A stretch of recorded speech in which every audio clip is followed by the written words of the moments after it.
game, and we have to protect him and keep him safe. So that's thank goodness for Jacob Conover, and we had to play with some guys that some depth.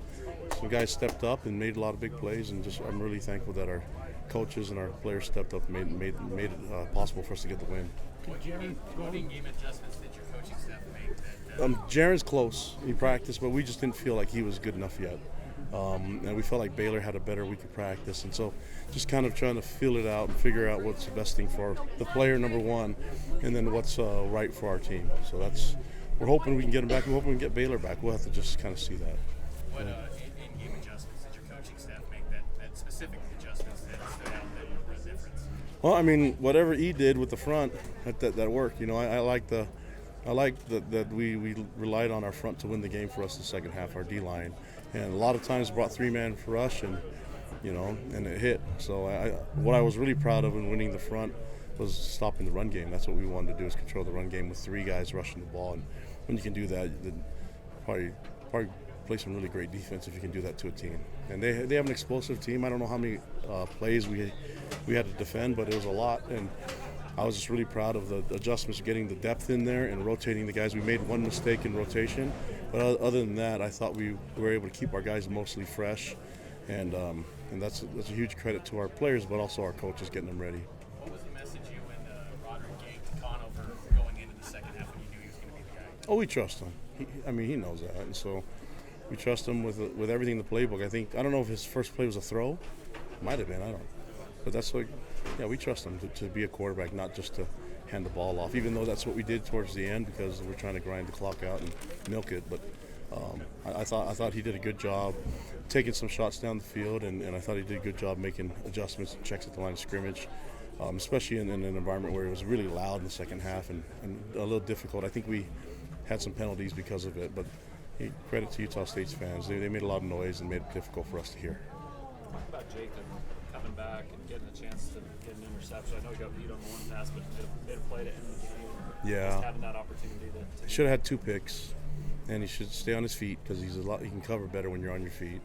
But it's the belief that Coach Guilford and Tuyaki and Ed Lamb and them have in our players. You make a mistake, you can learn from it and get back in there and make plays. And we wouldn't be able to win the game without him and without, we had him and Jacob Lauren replacing some of the stuff that when we lost Caleb Christensen. So those guys really stepped up. The 11 guys on the field were great, but it was the other 11 that really stepped up and made some plays for us too. What do you have to say about the amount of third down conversions?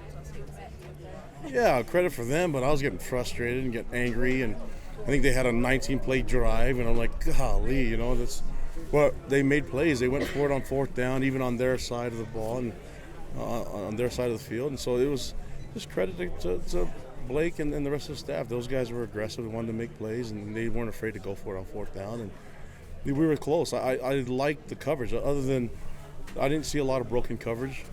I saw a guy slip and they made a play, but they have a really explosive offense, and I thought our guys hung in there, and we used all our corners to cover. And I thought we played a lot of man coverage today, so hopefully I think we used all 6 corners, so that was good.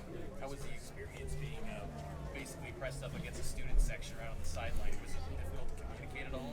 Yeah, because they're noisy. They did a good job, and it was a lot of fun, though. I told our players to embrace it, and towards the end, I was clapping them up because I wanted to give them a lot of credit for what they did, and hope they can keep supporting their team because that is a huge advantage for them here. And it was just a lot of fun. I told our players just have a good time with it all. So it was different. They were really, really on top of you there. Last question. How big was it to get off to the hot start, though, in an environment like that when that kind of at least settled them down a little bit because you guys were in the lead the whole game? Yeah, the fast starts help us, but I like ending the right way, and we've been able to do that in our games. And so we just have to stay consistent in the way we play. I like the way our guys are being coached. I like the way our guys are responding. We've had to use quite a bit of depth in the last 5 games, and so let's heal up and take an extra day to get better, and an extra day to prep and get ready for Boise, because they'll be ready to come into our house and play a ranked team. They've been on that side before. We've been on that side before, so we know. I know that Andy will have his guys ready. All right, guys. Thank you. Appreciate you. This way.